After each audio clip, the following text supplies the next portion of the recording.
su suna jam'iyyar PDP amma da zafi yayi yawa da rigima ta yi yawa da aka yi musu kutufo suka yi fushi suka bar jam'iyyar PDP suka tafi suna lalube suna neman jam'iyya sai suka yi karo da wata jam'iyya mai kayan gwari suka da wannan jam'iyya aka tsaye da su zaɓe domin shugabansu yana kwaɗayi, shugabansu yana mafarki, shugabansu yana ɗoki, shugabansu ya firgita, shugabansu ya ɗumantu, yana so ya zama shugaban ƙasa.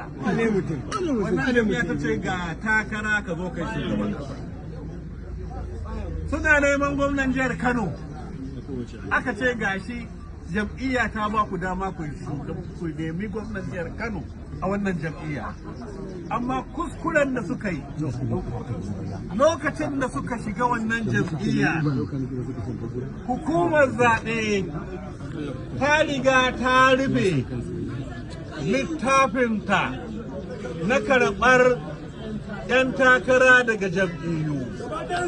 Amma saboda sun riga sun makance, saboda ba su da ilimi, saboda su bundin ne, ba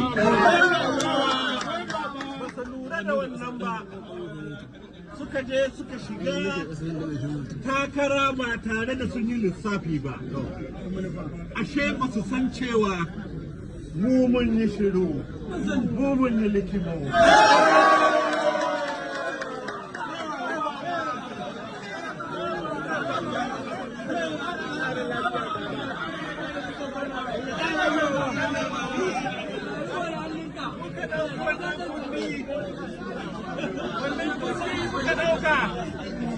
Muka ce Dr. Nasiru Gawuna, rike wannan kunni ka ajiye shi ka ɓoye kada ka yadda su sani.